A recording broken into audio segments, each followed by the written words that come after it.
Now, the British Army is facing growing calls to bring in outside bodies to oversee its internal and closed disciplinary procedures.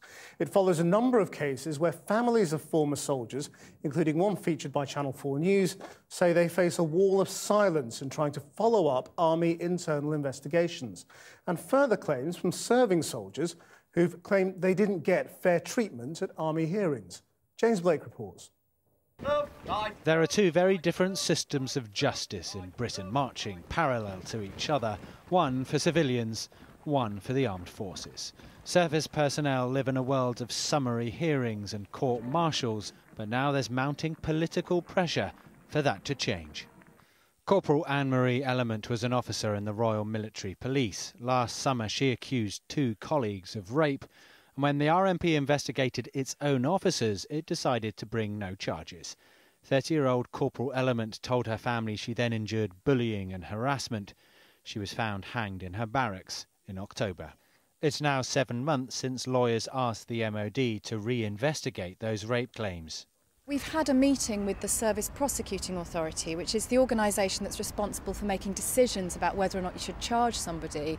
And following that meeting, we've actually got more questions than we had before. So we've written again to the Ministry of Defence, urging them to really now consider our request very hard, and we're waiting for their response.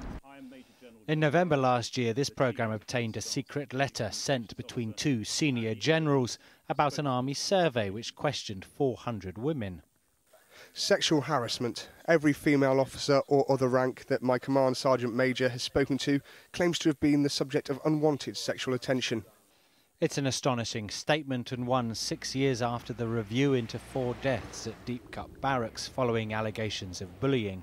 Back then, Vera Baird tried to change the law to involve civilians in military justice, but the top brass said it would get in the way of lines of command.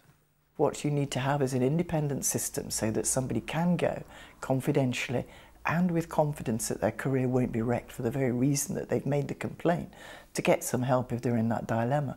Otherwise, you would think there'll be more tragedies like Deep Cut. Captain Greg MacLeod experienced a type of military justice when he was removed from his post in 2011. He wasn't told about the accusations against him and still hasn't seen any evidence. Yet the Army career he'd hoped for is over. The MOD says the Service Complaints Commissioner already provides vital independent oversight, and any concerns that she has can be raised directly with the chain of command. But then when the Commissioner herself asked for the powers of an ombudsman, well, that was declined.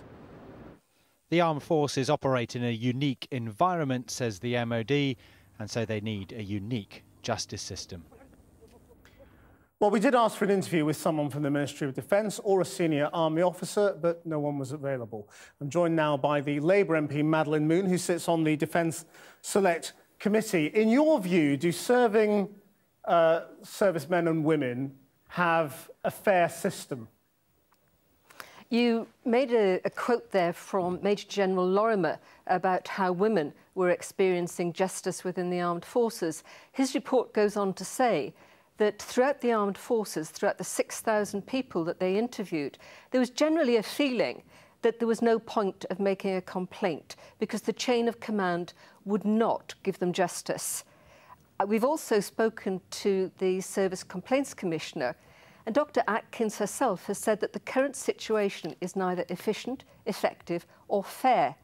She has no way of influencing the chain of command. She has no way of following through on complaints. It's why we need an ombudsman, and it's why the currently enclosed and secret system of the courts within the chain of command by commanding officers, summary hearings, are just not acceptable in current justice systems. Well, we'll get to the ombudsman in a moment, but I mean, what you're describing is an absolute disaster because it's been going on for years. I mean, the injustices that must follow from that must be enormous. They are, and it's totally unacceptable. The people who serve in our armed forces have no belief in the justice system that the Ministry of Defence is inflicting upon them. It is time for a change. When the Blake report came out after Deep Cut, it was then said that what we needed was an ombudsman. The chain of command said no. We need to have authority. We need a system where we are the ultimate arbiters of justice. Well, what power would you give that ombudsman? Well, the ombudsman must have the powers to follow through on complaints. The ombudsman must have the powers to investigate. And the ombudsman must have the powers to follow through where justice has not been seen to be done. Why do you think it's been rejected so far? Well, turkeys don't vote for Christmas, do they? And currently it suits the chain of command to have those powers. They want to keep those powers because it's a cosy system that serves them. The reality is, if you suffer abuse by someone in the chain of command, you have to make your complaint to that person who's abused you. It's not acceptable. It's not justice. Well, do you certainly... Sorry, go on, finish. Just finish your point. It really isn't acceptable that someone doesn't feel a confidence in the justice system.